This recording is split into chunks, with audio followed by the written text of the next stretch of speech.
Welcome everyone to my Blood Death Knight guide. It is going to be a beginner guide. We're going to talk about every spell, what it does, what you need on your bars, what you don't. We're going to talk about talents, stats, other things of that nature. We're going to go through the whole shtick. Hopefully the video is not going to be too long. I mean, I'm usually going to cut out all of my and all that other stuff. Also, I would like to note that this guide is mainly for Mythic Plus in general. I don't raid, so I mean, some of my information could carry over to raid or my thought process or whatever, but mainly since I don't raid, I'm mainly going to be doing for Mythic Plus. So let's begin. First things first, we are going to talk about our main abilities, what they're doing. Here are all the main abilities that you're going to need. Here are some talents and trinkets and whatever that's going to be put off to the side, right? So first things first, of course, you have your health bar, your runic bar, and your runes. You regenerate runes based on your haste, yada, yada, yada, right? So for the abilities, I would recommend setting it up like I do. If you're not sure where to go, I like this, it's whatever you want, right? Set it up the way you want. You can set up as mine, whatever. I would also highly recommend, right, that you have an MMO mouse. Get a red dragon, get a razor naga, get whatever you want. Razor naga do suck. The red dragon MMO mouse is cheaper. It's like 30 bucks. It works really well. Razor's products, as you well know, is sometimes not there, but I would highly recommend that if you're just playing WoW in general and you want to get even somewhat better, this is the way to go, right? That's why it's so easy for me to hit like shift 1, shift 2, shift 3, shift 4, all that kind of stuff. But anyways, I digress. Let's get into our first ability here, which is Death Grip. Basically, we all know what it is. You Death Grip an enemy, right? Pull it towards you. And that's kind of it, right? That's it. It does work as a makeshift taunt. You can, like, let's say an enemy's running away from you. It's not that strong of a taunt, but you could still try and taunt an enemy. Also, a secret tip, right? Let's say Rockgut here is casting something and no one in my party or me, we don't have an interrupt available, right? You could death grip him if he's death grippable. Sometimes some enemies are not, like bosses, mini bosses, stuff like that, but you get what I mean. If you're able to death grip them, you could interrupt the cast. He'll start casting it again, right? He'll start casting the ability, but you're just buying time and you could use death grip like that. Now, of course, be careful with using death grip like that in case you need both death grips for your next pull or whatever the case, right? But it's still a neat little trick you can do with death grip. So our next spender, right? Not our spender, I'm sorry. Well, it does spend 1 rune. Death grip does not. 1 rune, this is your main runic power generator. This is what you're going to be clicking all the fucking time, right? To generate stuff. Basically, you're going to strike the target and then 1 extra for blah, blah, blah damage, reducing their movement speed. And plus 2 runic power per additional enemy hit. So mainly you're just going to be hitting that, right? And then I know we're going to get not too advanced here. Well, to me, it's not, but let's say I'm going to pull this whole room and I'm going to make my stand here, right? You're going to Death and Decay. You're going to be hitting, of course, you're going to Blood Boil to get aggro. Again, we'll get to that. But you're going to hit Heart Strike, and Heart Strike's going to hit multiple targets within Death and Decay. There's a lot of things tying everything to like Death and Decay because you get more damage, more healing. There's talents for it. There's this talent here, which I'll show you. Heart Strike hits up to 3 additional enemies while you remain in Death and Decay. When leaving your Death and Decay, you retain its bonus effects for 4 seconds. So that's pretty handy. So let's say, I'm gathering them up, I'm hard striking, I'm getting all the bonuses, and then I leave, I'll get, you can see here, I'm still going to get the effects. So that's how you're going to generate a lot more runic power, standing in your Death and Decay and all that. So next up we have Rune. This is the big DK ability. It's basically, okay, smash the target, dealing blah, blah, blah damage and generating 3 charges of Bone Shield. Bone Shields are very important. You can see here, Bone Shield surrounds you with a barrier of whirling bones. Wow, who would have guessed? Increasing armor by blah, blah, blah. Each melee attack against you consumes a charge, lasts 30 seconds until charges are consumed. So basically, it's your big thing, right? You want to keep this up at all times. And you gain them by a number of ways, but overall you would be hitting this. Now this is a little bit inefficient, hitting 2 runes. Sometimes I need to go to a training dummy, I think, but in essence, wait, hold on. So basically, you're at the training dummy, you're gonna hit 3, and look, okay, we generate 3, we got the whirling bones kind of thing. Now there are other ways of generating Bone Shield, right? So Rune is the one way, 2 runes, very expensive. So first we do have Death's Caress, which we're going to explain later, but it can generate us 2 Bone Shield on pull, right? But it's not something you want to actively click on, maybe. We do have Dancing Rune Weapon. When you do it, it will give us, I think it's like 5, right? Yeah, it gives us 5. And then Reaper's Mark, if you're going to go Deathbringer, again, can generate us some Bone Shield, as you can see. And now we're at 12 and all that jazz. We did spend 4 runes for it, but we're at the max, right? So that's kind of how Bone Shield, we can generate Bone Shield. With Death's Caress, usually if it's going to expire, right? If our Bone Shield is going to expire, and let's say you're in combat and you want to save 1 rune, you could use Death Caress. Again, we're going to explain what Death Caress is in a moment. It can help you refresh. See, look here, it's about to expire. I use Death Caress. I just spent 1 rune instead of 2, so we're saving a rune. We can do it to refresh and all that jazz. Or maybe you just want 2 Bone Shield, you don't want 3 or something, you can save a rune and do that kind of thing. So that's a little tip right there as well. So I guess now we're going to take a little detour here because I did mention Death's Caress.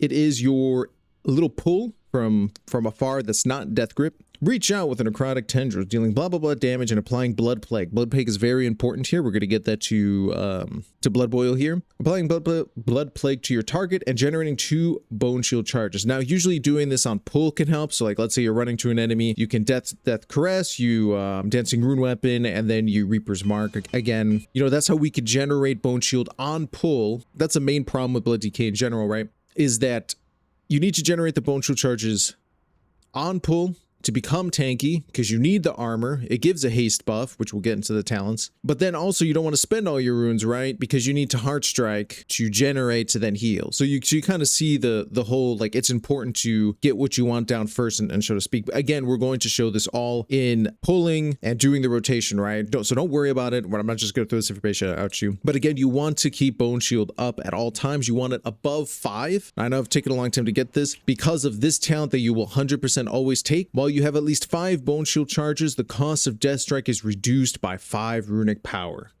We want that. We want that. That is huge value, right? So this is a major ability. You definitely want to deal with it. For some reason, I'm still in combat. I have no idea why. So now we're going to talk about the best ability in the video game. It is Death Strike. Focus dark power into a strike and deals blah blah blah physical damage and heals you for blah blah blah of all damage taken in the last 5 seconds minimum blah blah blah of maximum health. So as you can see, it costs 40 runic power. But if we have 5 bone shields, it's going to cost 35. So that's pretty good. We got some efficiency there. Basically, whenever you take, the more damage you take, the more healing you're going to be able to do, right? So you'll notice as a blood decay, if you're fighting a boss and he's just tapping you, you're not really healing that much or whatever. But if he does a big poof, and then that's where you see the ping pong nature of blood decay, where we're hit a whole bunch of times in like 5 seconds or more, right? We're just going down, or a big hit happens and then we pong back up. That's Death Strike in essence, just going back and forth, right? So that's just basically how Death Strike works. Now, unfortunately, we don't have any information to guide us on how big the Death Strike healing is going to be. That was a weak aura or a combat add-on, but Blizzard, again, got rid of it for Midnight. So unfortunately, we do not have it. I used to have it. I thought it was a very useful add-on to have, but unfortunately, we don't. So you could expect to be hit for a bunch, and you're going to heal for a bunch, right? That's just basically how it works, right? Death Strike is our main healing ability, but there are things that can buff it as well. Now, there are talents that I'm not going to show you yet, but that do buff. Blood Boil, when you're hitting multiple enemies, you get Hemostasis. Hemostasis is a talent, but it does increase the healing of your Death Strike. Vamp Blood, we'll get into soon. It will increase the healing of your Death Strike. So if you could see the buffing of Death Strike, it's the only thing you want to spend your runic power on. Even in a DPS scenario, you don't want to be hitting Death Coil. You want to be hitting Death Strike at all times. So next up, we have an actual movement ability, Death's Advance. It's pretty OP. For 10 seconds, your movement speed is increased by 35%. It's not that great in terms of movement, right? It's not a great movement, but you still get 35%. You cannot be slowed below 100% of normal speed, and you are immune to forced movement effects and knockbacks. It's so good. When everyone else is being pushed away, you pop this baby on, bam. You're not moving anywhere. You're just standing right there. You avoid all of the run against the wind mechanics, or in the last boss of Arakara, when she does the big circle and you have to go find a puddle. You don't have to do that. You just click this button, bam, you're king. Especially as a blood decay, in that scenario, you would go around and get all the ads and all that stuff. But it's a really good ability. It's just so good. I wish it was a little bit more speed. But yeah, that's just how it is. So that's pretty much our only movement ability, unless you talent into something else, which we'll get to. So next up on our list, the Great Blood Boil, right? A Great Blood Boil. Blood Boil dealing blah blah blah damage and infecting all enemies within 10 yards with Blood Plague. Now we're going to read what Blood Plague does. It's the main thing you're going to keep up all the time. You're going to AFK it. You don't have to worry about it. You're just going to keep it up. Blood Plague is a shadowy disease that drains 5,000 health from the target over 12 seconds. It's just a dot, right? But Blood Boil is your AoE and how you're going to gather enemies, and you're just going to, yeah, again, AoE, right? And that's it. I mean, there's not much to it. You walk around, you apply Blood Plague. Also, just so you guys know, when you have a Dancing Rune weapon up, right, the actual hard CD and the new Apex talent that you will be taking, but it's not shown here on the Midnight Beta, but it will be. If you're watching this, I know what it is. When you summon the Dancing Rune weapon and then you Blood Boil, it will apply more than 1 Blood Plague. So here let's see if I can demonstrate this. Right. So here we have 1, but now I'm going to summon my Dancing Rune weapon. Now we're going to have 3. So you can see with that, how that rolls. Whoops. right? So always try to blood boil whenever you have your dancing rune weapon up. You most likely will. It's not something conscious I think you have to do. But blood boil is our main AoE getter. We do have some aggro issues a little bit, as DPS are too eager, I think, you know, all that kind of stuff. But blood boil is going to be your main. I'm spamming, I'm trying to get aggro, I'm gathering stuff, all that kind of stuff. You'll even hit it on single target, of course. Mainly because of this talent here, hemostasis. I'm actually going to read it to you because it is important. You're going to take it for midnight because of our 4-set bonus that is going to happen in midnight. Each enemy hit by blood boil increases the damage and healing done by your next death strike by 8%, stacking up to 5 times. So you can't track this. I actually don't even know if I'm tracking it or not. No, I should be tracking it. Hold on. That would be humiliation ritual. So here's the hemostasis stack. This is what it looks like, right? See, look, it's going to stack again. You stack to 5. We're getting, what is it? The healing done by your next death strike increased by 16%. That's pretty fucking good, right? So that's pretty good in AoE. I mean, you're going to be hitting more likely more than 5 targets. You're going to get all that extra healing. So it's good to weave in your blood boil. Once you gather everything, it's going to be pretty good to weave in your blood boil to get benefits from the hemostasis stacks. With our 4-set, if I believe, in midnight, it is going to... You have a 10% chance, at least the last time I remember, right? A 10% chance to proc a free blood boil. So you can see there's a lot of blood boiling going on. That's what they want. They increase the damage of blood boil with the set for midnight for blood decay. But yeah, so that's blood boil in a nutshell. So of course for me, I'd have nothing on 7 because 7 with my mouse, I can't really reach it because my hand's too big. But we do have R here, which is our dark command. It's just a taunt. It's just taunt. Just a normal taunt. Then we have Death and Decay, Big Dick Death and Decay. We have Death and Decay, 1 rune, corrupts the target of Shattering Ground, 10 second, over 10 second targets within the aura, whatever. I totally like butchered reading that. But basically it's just you want to stand in it. There's multiple talents with that. You have Unholy Momentum, not only Momentum, what is it? Well, we have this one, right, with Cleaving Strikes. I'm thinking of the old talent then. Standing in your Death and Decay, but you have this. When you're standing in your Death and Decay, your Heart Strike hits up to 3 additional enemies. We already know that. And then, of course, you're going to take here Sanguine Ground. You deal 6% more damage and receive 5% more healing while you're standing in your Death and Decay. So Death and Decay is pretty important. Stand in it when you can.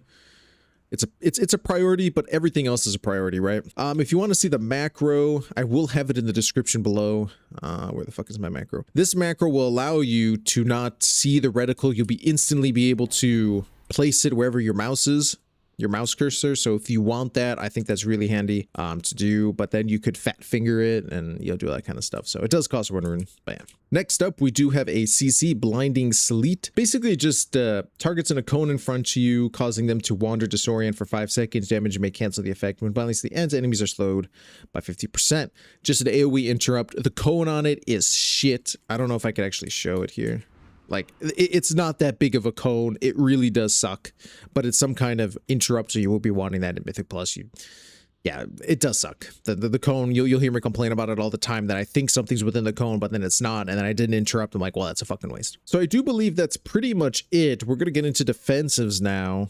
That's pretty much all of our damaging abilities. That's all you got, pretty much. I mean, Dancing Rune Weapon is a defensive and an offensive, but we're going to kind of place it here, and you'll kind of see. So first, we are going to have the Glorious Anti-Magic Shell. Surrounds you in an anti-magic shell for 7 seconds, absorbing blah blah blah magic damage and preventing application of harmful magical effects. Damage absorbed generates runic power. Anti-magic shell is a godsend for blood decay in general, because you can avoid some things that are happening to you and completely remove it. For example, Skyreach, right? If you're, depending upon when you're watching this, Skyreach, the first pull, he puts on an armor debuff. 20% armor or something like that, right? You could anti-magic shell this and completely avoid it and just not die to the pack. For me, I'm always dying to this pack or with that mob, and I forget what the mob's name is.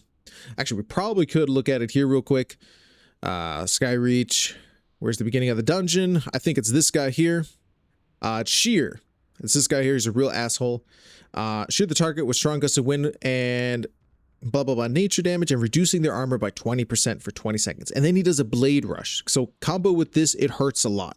But you could anti-magic shell this, and then this becomes trivial, right? There's things like that in the game that you can do that if you know it's magic, like again, the first boss in Priory to the Sacred Flame, depending upon which side you go, I always go left. He provides a judgment. You can anti-magic shell the judgment before it happens, and it'll never apply to you, and you just take less damage. There's a lot of cool things you can do with that. Or let's say if there's a random mob that's putting a magic debuff on you, you can use anti-magic shell to then, you know, he's not, let's say he does it on auto attack. Wow, he's not auto attacking me, so now the debuff will fall off naturally. Shit like that you can do with anti-magic shell is just really good.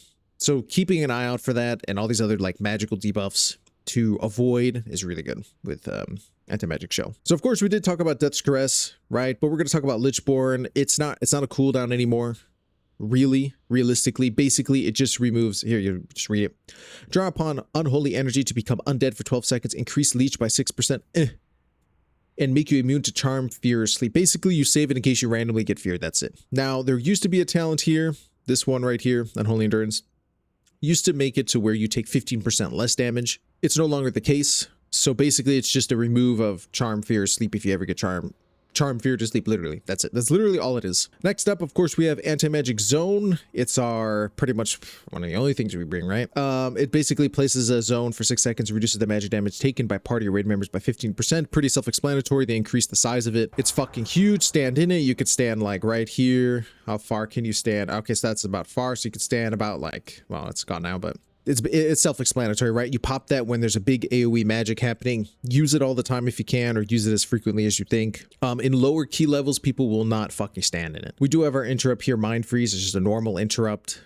Usually I like taking Cold Thirst. Successfully interrupting an enemy with Mind Freeze grants 10 runic power and reduces cooldown by 3. Most people don't like interrupting, so I tried to interrupt as much as possible. But we'll talk about talents later. So we have our first big defensive, right? We have Icebound Fortitude, 2-minute cooldown. Your blood freezes, granting immunity to stun effects and reduces all damage you take by 30% for 8 seconds. So obviously 30% for 8 seconds is pretty damn good, right?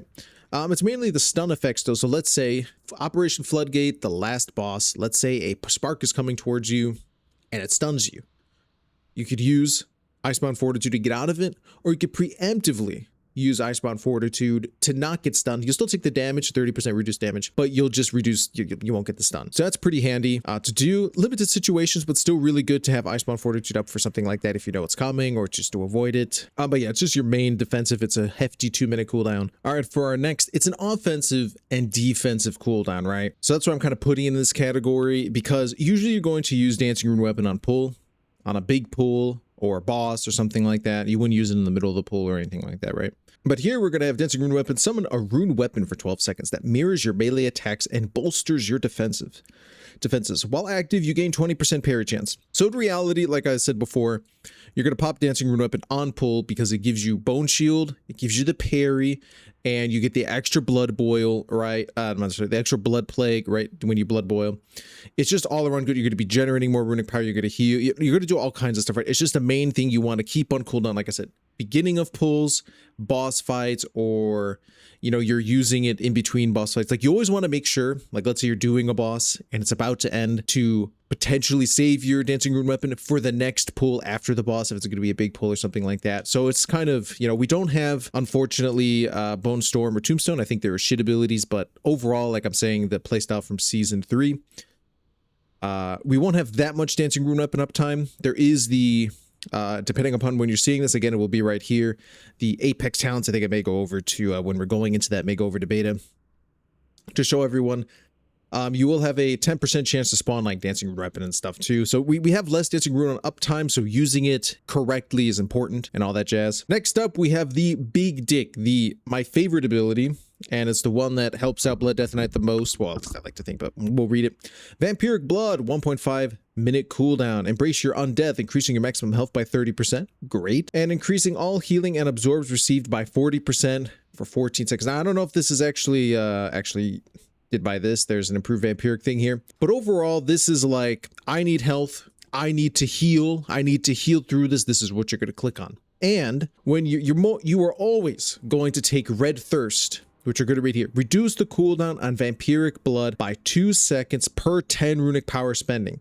So you can already see I'm using Vampiric Blood. I'm generating rune power. I'm spending it on Death Strike. You're lowering the cooldown. You'll have it up before you know it. You could use it not almost willingly, but almost, right? Like you're just using it all the time to help you heal out of situations, or like, man, I'm really getting fucked up. Like I'm going to use this, and probably for the next pull or even inside that pull, Vampiric is going to be up, right? It's just an overall good ability. It's the one that's going to be up the most, and probably the one that you'll lean on. And then when shit really hits the fan, or you're like, Vamp isn't up, I'm still getting fucked up, then you would use something like Icebound Fortitude, right?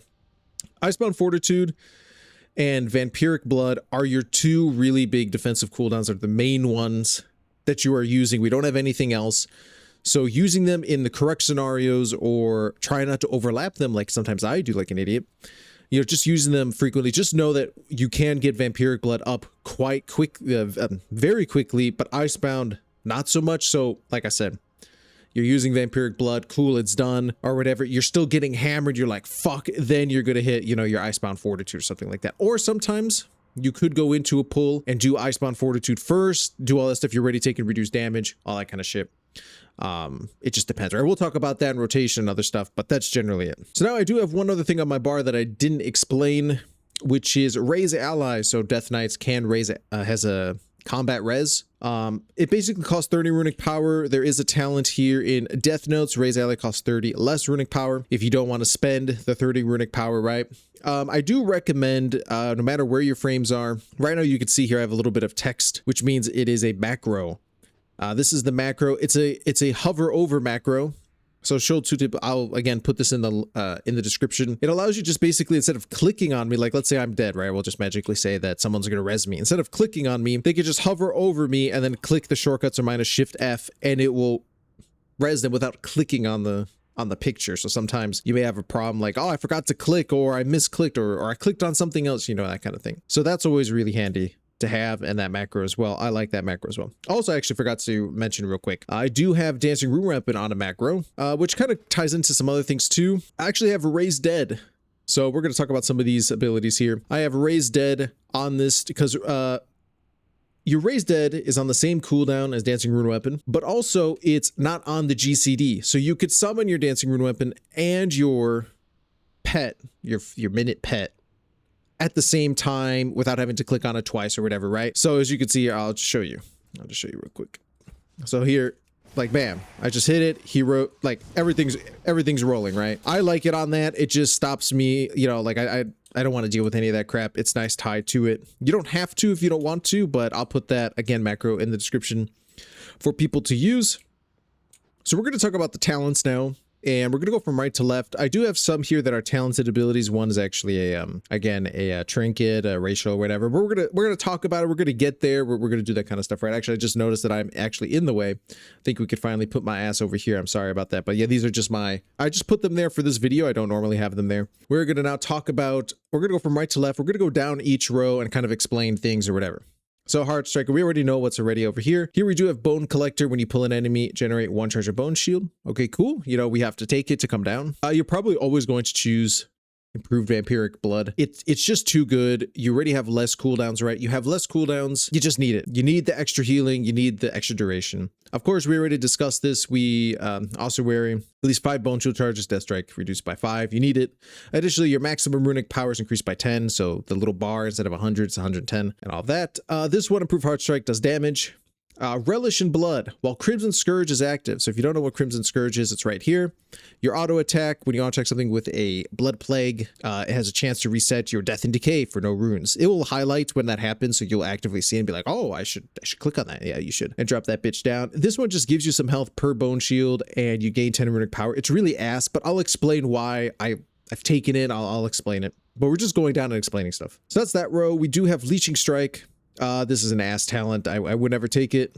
I used to take it back in the day because there was nothing else better to take, but Heart Strike heals you for a minuscule amount of health. It's not worth it. Heartbreaker I really like, right? I really enjoy Heartbreaker. You're just going to generate more runic power on AoE.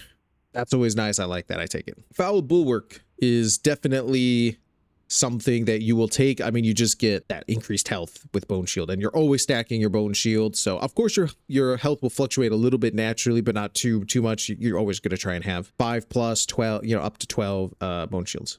Now, of course, you're always going to take Dancing Rune Weapon, right? This is the cooldown for Dancing Rune Weapon. We don't need to explain it. Hemostasis. Each enemy hit by Blood Boil increases the damage and healing done by your next Death Strike by 8%, stacking up. Again, with our 4 set, with getting the 10% free healing from Hemostasis, the free Blood Boils and everything, we are always probably good to take Hemostasis. We're just going for like a Blood Boil type-esque thing. You're always going to grab it. Preservation of the Ebon Blade. I kind of like this, but then it's kind of ass as well. When Crimson Scourge is consumed, again, it's the free Death and Decay, right?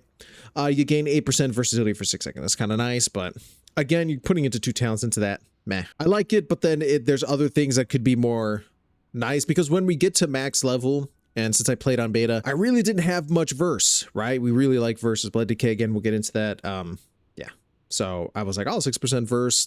Bloodworms used to be a really big thing. You could read it here. Your auto attacks have a chance to summon a Bloodworm. Bloodworm deals minor damage to your target for 15 seconds and then burst healing you for 15% of your missing health. If you drop below 50%, your Bloodworm will... It doesn't do enough damage. It doesn't do enough healing. It's not worth taking. They nerfed it into the ground. It's mediocre at best. Again, you know, with most of this, right, I should have said this at the beginning. You know, if you question some things, don't forget you could always sim yourself, or you can do a log and see how things heal. You know, you could always do that. Maybe I'll make a video on that. Maybe I'll put it in this video. I don't fucking know. All right. So now we're going to go back. Gorfiend's Grasp. So this is, you know, Gorfiend's and A-Bomb Limb or Clappy Hands. I would recommend for all the new people that I still think you should take Gorfiend's and not take Slappy Hands. Why is Gorfiend better than A-Bomb Limb? And that's for the following. Shadowy tendrils coil around all enemies within 15 yards of a hostile or friendly target, pulling them to the target's location and silencing them for 3 seconds. That's huge. To pull enemies, all the enemies together. Let's say there's 3 casters and they're all spread out. Bam, you got them all together, silence for 3 seconds. It's too good. It's too much of a good utility just to ignore. A-Bomb Limb doesn't do that. A-Bomb Limb just pulls enemies further than 8 yards from you every 1 second, and it doesn't even do damage. There's a lot of casters in these areas. Gorfiend's Grasp is really good. Also, if you're kind of pulling kind of weird and everything's everywhere, some guy aggroed something, Gorfiend's Grasp is way better. Also, it's on a 1.5 instead of a 2-minute cooldown. So next up, of course, you're always going to take this improved Bone Shield. Bone Shield increases your haste by 10% and it can stack 2 additional times. That's why instead of 10, we get 12. Again, you'll always take the Dancing Rune Weapon stuff here in the middle. You always take it. So we have Insatiable Blade. Dancing Rune Weapon cooldown is reduced by 30 seconds and now generates 5 Bone Shield charges. Fucking critical that you take this. This was a new talent added to Midnight. Deadly Reach. Death Strike hits additional 2 enemies by 75% effectiveness. Again, that's pretty good. We're hitting Death Strike all the time. Now we got a little bit of extra cleave. It's just good. It's just your whole, like literally, I would always take this. Rapid Decomposition. Now you may not think this is a good talent. It's good. Your Blood Plague and Death and Decay deal 15% damage more often. I read that kind of weird. Additionally, your Blood Plague leeches 50% more health. Now, Rapid Decomposition, you're always going to have a lot of Blood Plagues going on in general, but it does help because remember, your Blood Plague deals damage 15% more often. It does help with Umbilicus. We will talk about that as we get down. But those two match really well, and it just increases our damage profile. So this is overall pretty good, and we get a little bit of health on top of that. So next up, Boiling Point. Now this is where I actually have a question. So Boiling Point, Heart Strike has a chance to make your next Blood Boil empowered. So it will highlight or highlighted, even if the cooldown, like you have no cooldowns, it will still highlight, meaning that it's empowered, dealing 50% increased damage and echoing after 3 seconds. Now I originally thought that this would stack with this. So let's say it echoes. Does that random echo of Blood Boil give me a hemostasis stack? Like that's like a free hemostasis stack without actually using a GCD. Crassius or whatever his name is on the Blood Death Knight Discord or whatever claims that this was a bug, that it did not generate hemostasis stacks. Then I think he said that it's fixed, but I think I still don't see it.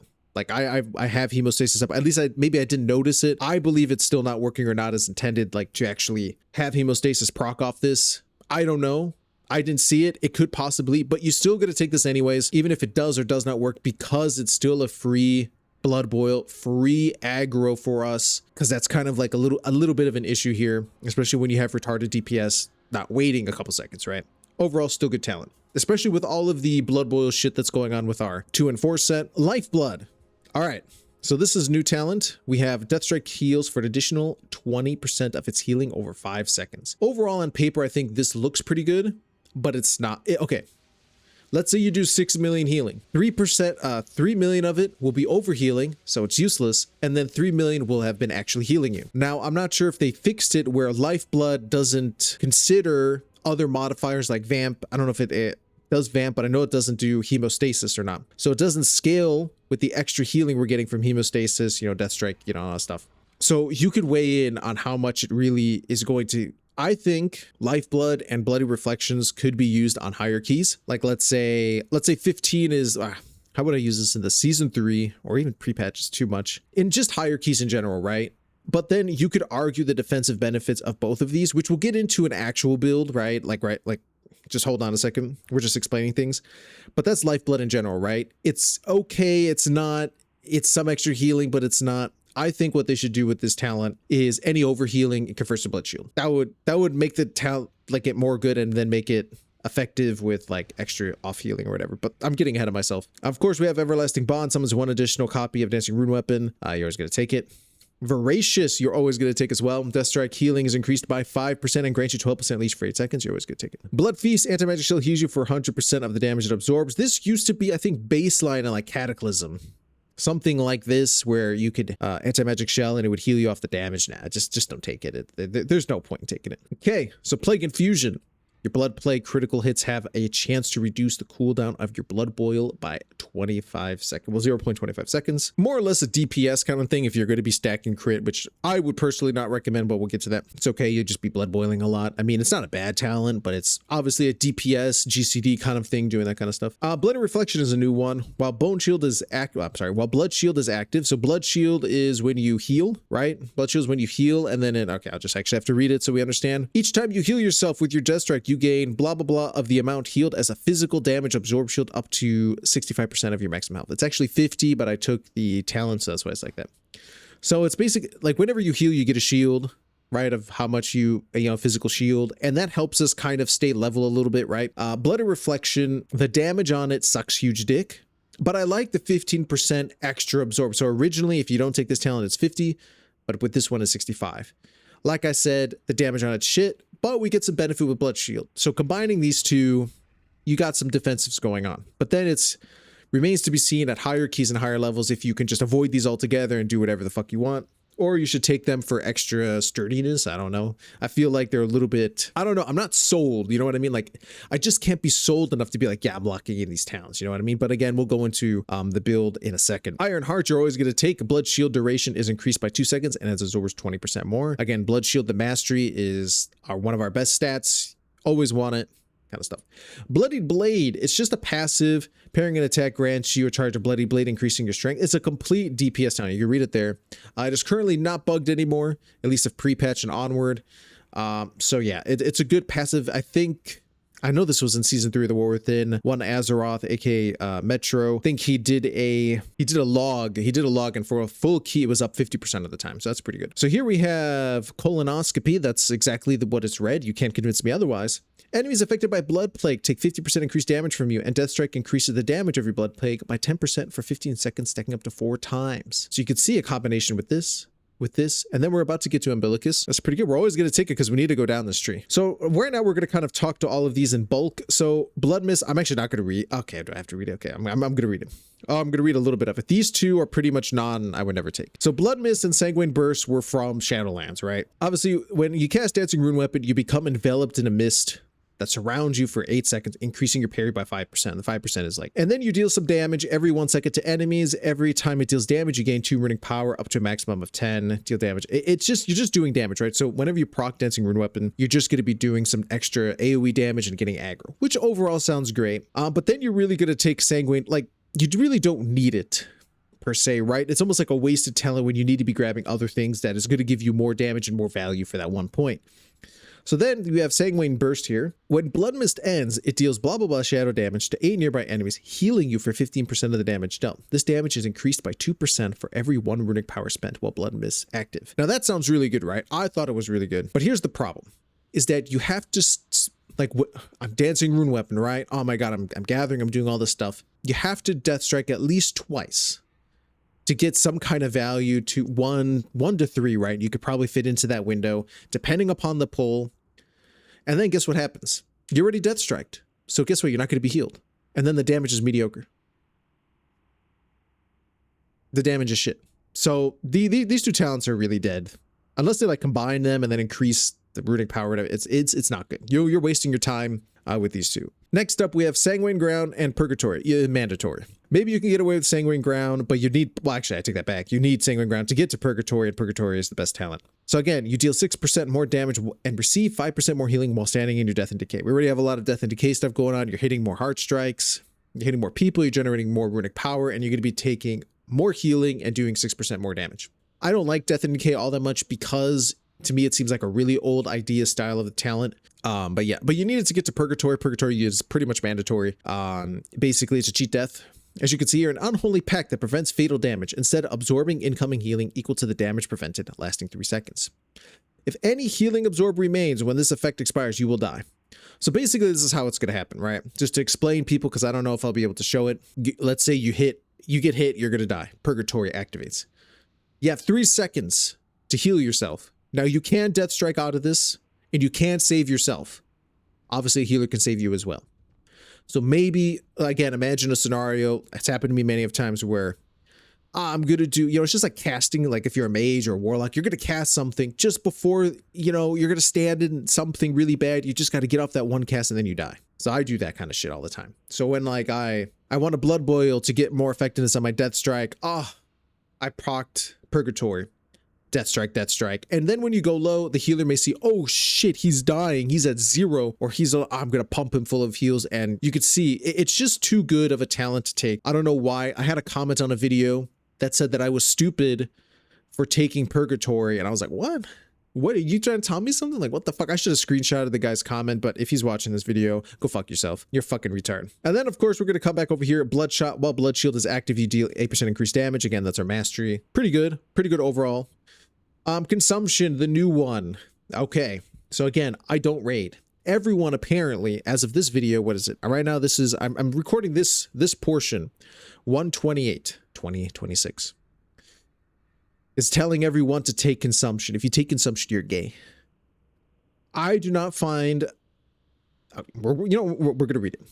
Empower the runes in your weapon. Reduce the damage you take over the duration and unleash a devastating attack that deals blah, blah, blah damage and consumes up to 75% of the blood plague instantly from enemies in front of you. So if you channel it you have to channel it, right? 1 second, consumes up to 20%, 25%. While empowering, your damage taken is reduced by 5. Again, it's the same thing. Consumes up to 50% of your blood plague. Taken is reduced by 10. And then 3 seconds, reduced. In no world, I don't think, as a blood decay in Mythic Plus, right, that you will be taking consumption. Consumption, you should not be forced to stand there for 3 seconds. There's no big, unless magically somewhere a boss is going to literally cripple you. I still don't understand. You would never take this talent. It just feels bad because this talent here is ass. The original consumption was good, generating runes, heal a little bit. I wish the healing was better on it. But just to sit now again in raid, this could be pretty good, right? It's a free, I'm standing still raid. Again, raid depends on the boss fight or whatever. Maybe in raid. In Mythic Plus, nah, I wouldn't. There's so many better options. I don't care what Arcturus or whatever, that server, I don't care what any of those fucking dudes say. I don't even care what Crassus says, even if I don't think he says consumption's good. I don't even think he says consumption's good. I would just never take it. And then it's Carnage. Consumption now contributes to your mastery blood shield. Doesn't do enough damage anyways to even consider like a bigger shield. Like if it did a really big shield, like umbilicus big, then maybe we could see about it, right? But as it stands right now in pre-patch and what I've tested on the beta, fuck no. I will never. This is garbage. Don't ever take it. Again, we already talked about Red Thirst. Reduce the cooldown on Vampiric Blood by 2 seconds per 10 per power, almost mandatory. And then some people will debate on Umbilicus. Umbilicus is too good for me. After Vampiric Blood expires, you absorb damage equal to 5 times the damage your blood plague dealt during Vampiric Blood. So now imagine. So it's a huge shield. It could be almost a full extra health bar. Like, let's say like 200 million. It could be. So imagine if you have like 6 enemies, you pop Vamp, you got Dancing Rune Weapon up, your Blood Boil, you're Death Striking, you got 3 Blood Plagues on like 6 enemies. That's a lot of damage. That's a lot of, you're getting of great value out of Umbilicus. Umbilicus is really good on top of all of the improve vampiric strike. It's just too good. And then again, that same guy that I told that, you know, before he said purgatory, he said umbilicus was bad.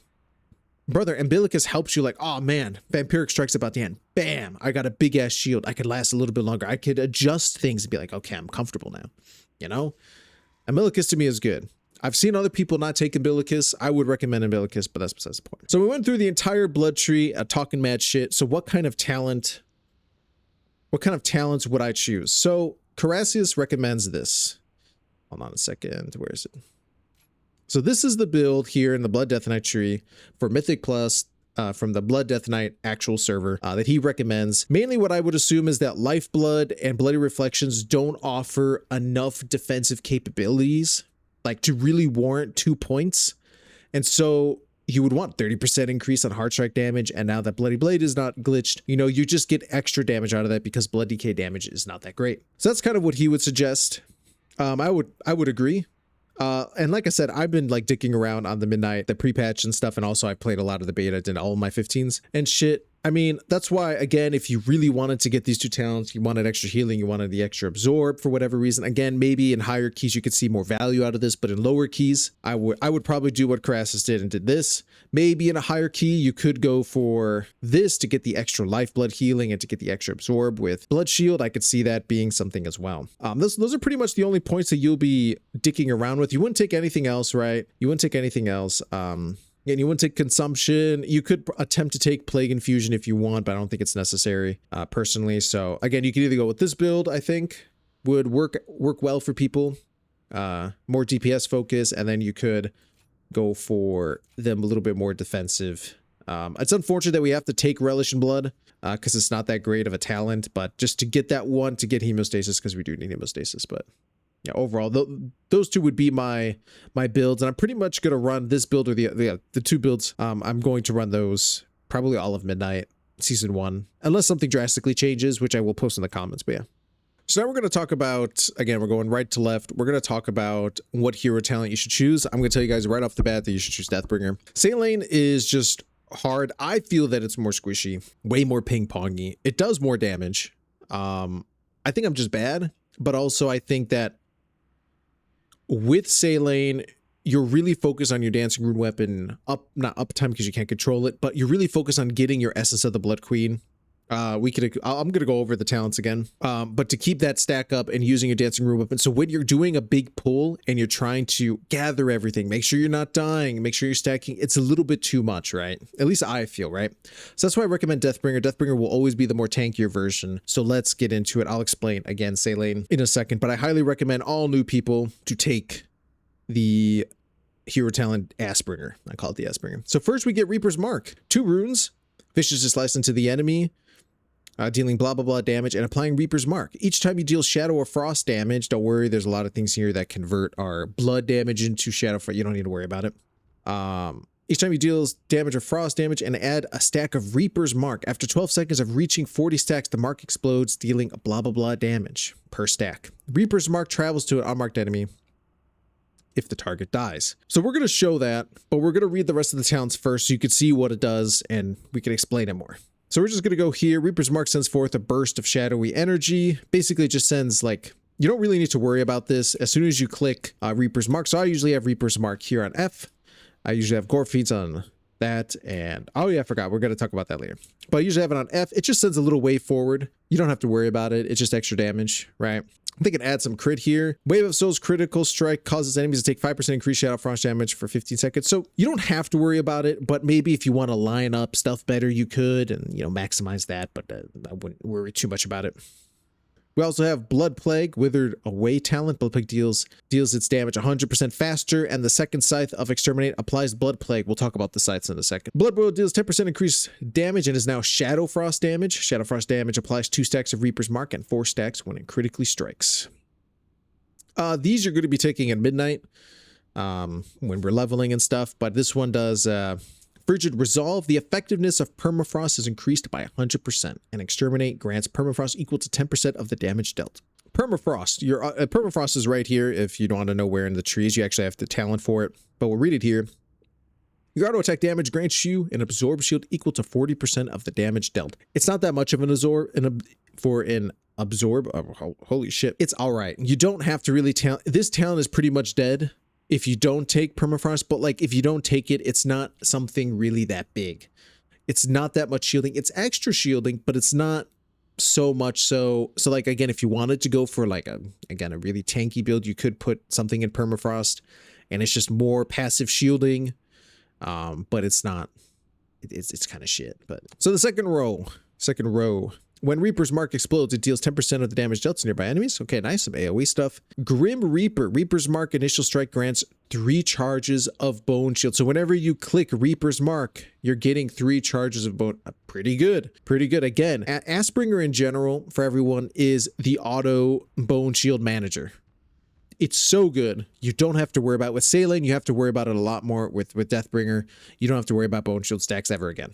Reaper's Mark Explosion deals up to 30% increased damage based on your target's missing health. Okay. And this is where this choice node here is where Aspringer gets its tankiness. You're never going to choose Pack of the Deathbringer. You're always going to choose Rune Carved Plates.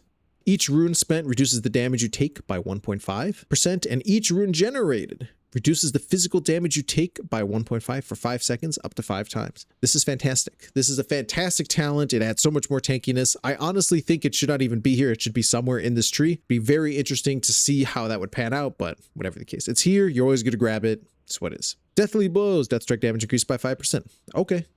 What a compelling talent, Blizzard. Swift and Painful. If no enemies are struck by Soul Rupture, you gain 10% strength for 8 seconds. If Wave of Souls is 100% more effective on the main target of your Reaper, it's just passive damage. If it doesn't pass, it just does damage.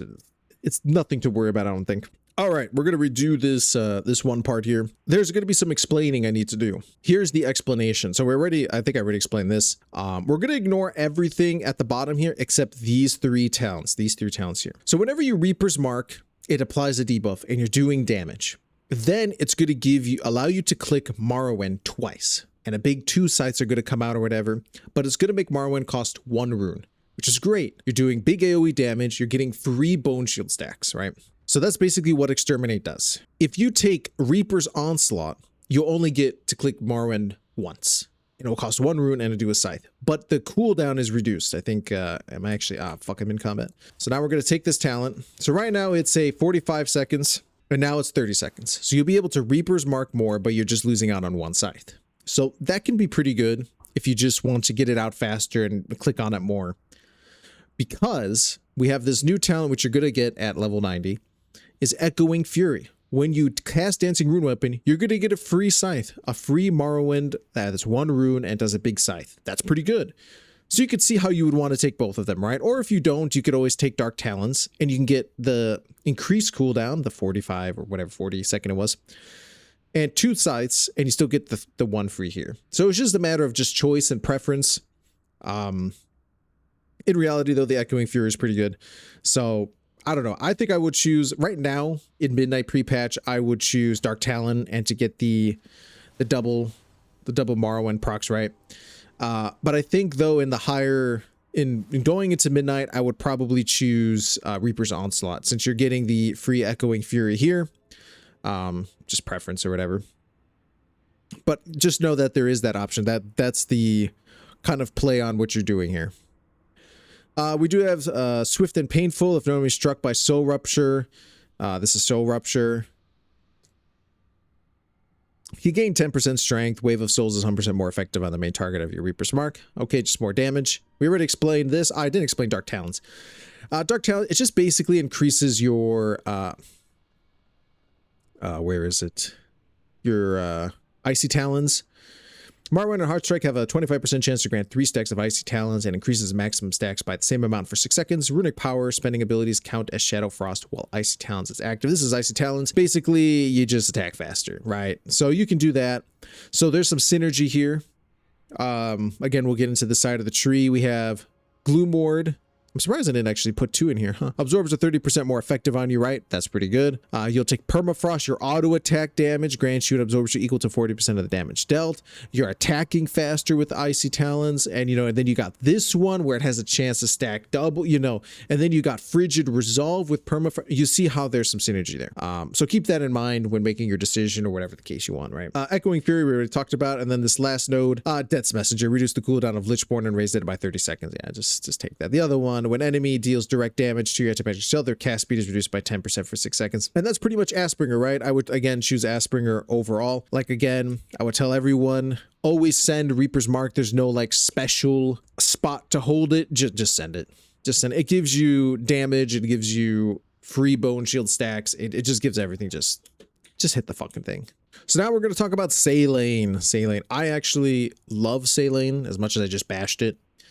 The thing with Saline for me is that it fits my Blood Death Knight fantasy, the class fantasy of being a Blood Death Knight, but I hate what they've done to it, and we can get into that a little bit, but we could talk about Saline here. So, Saline, what is its main ability? Vampiric Strike. Your Death Coil, we are not Death Coiling, and Death Strike have a 35% chance to make your next Heart Strike become Vampiric Strike. What does Vampiric Strike do? Vampiric Strike heals you for 1% of your maximum health and grants you a buff called Essence of the Blood Queen, increasing your haste by 1% up to 7 for 25 seconds. So this is the super speedy, I'm clicking all kinds of stuff, high, yeah, just everything, right? Gift of the Saline, so that's all the way at the bottom here. While Dancing Rune Weapon is active, you gain Gift of the Saline. So basically, whenever you click on Dancing Rune Weapon, you get Vampiric Strike permanently for the 12 seconds. But only the Dancing Rune Weapon cooldown, not the Apex Talent Dancing Rune Weapon. We'll get to that. While Gift of the Saline increases the effectiveness of your Blood Essence of the Blood Queen by 200%, and Vampiric Strike replaces your Heart Strike for the duration. So basically, I'll just show it here. We're just going to see, look, switches, we're just going to keep... We'll explain what he is too in a second, but look at that. We're just going to stack. You can see here. So yeah.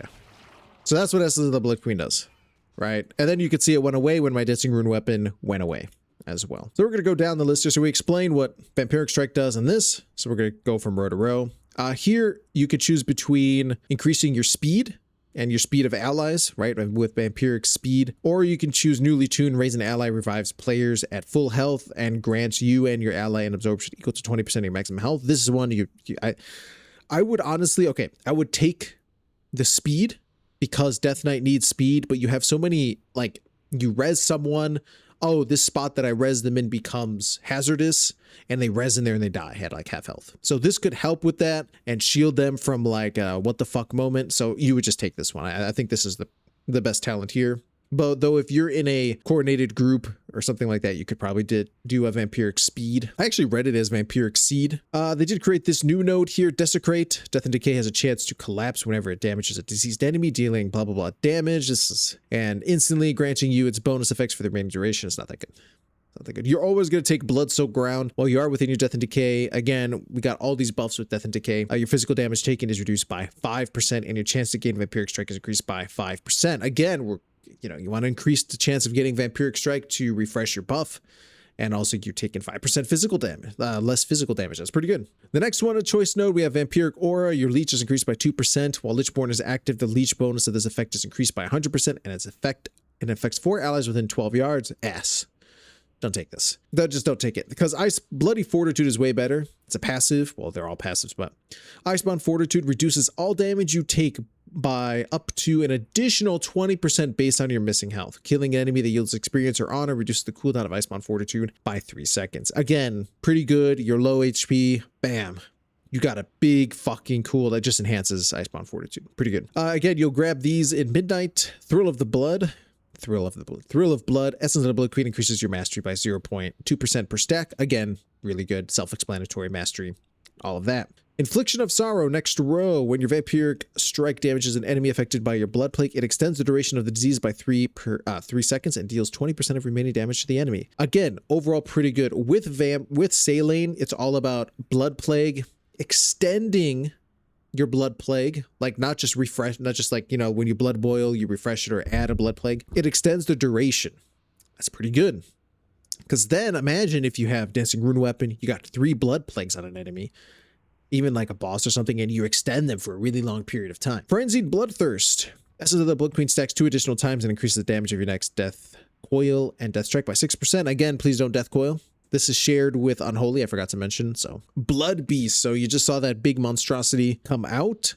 Dancing Rune Weapon summons a Blood Beast to attack your enemy for 10 seconds. So it's on top of your ghoul, so you could have your ghoul out and your Blood Beast at the same time, because each time the Blood Beast attacks, it stores a portion of the damage dealt. When Blood Beast dies, it explodes, dealing 25% of the damage accumulated to nearby enemies and healing the Death Knight for the same amount. It deals reduced damage beyond 8 targets. Now, with this in mind, we're actually going to talk about the next talent here. You're always going to take, because you're going to take this, you're always going to take Pact of the Saline. You store 10% of all shadow damage dealt into your blood. I'm sorry, hold on. Let me read that. You store 10% of all shadow damage dealt into your Blood Beast to explode for additional damage when it expires. If you do not take this, the Blood Beast does like shit damage. So Blood Beast in general does shit damage.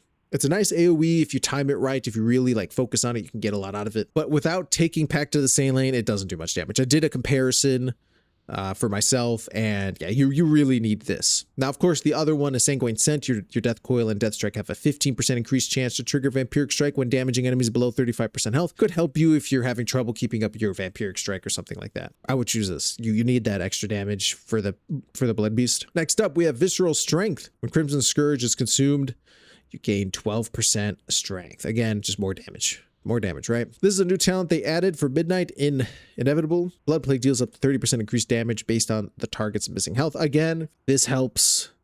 This helps. With this, you know, there's and this too, called Colonoscopy, man. All of this helps with Umbilicus, the damage, the extending of the Blood Plague, and having 3 on each enemy with Dancing Rune Weapon, extending it, all that stuff it does. Again, imagine it all coming together, having multiple blood plagues, doing extremes amount of, a lot of damage faster. It's going into your Blood Beast because it's shadow damage. It's a whole big thing. It's next up, you have Incite Terror.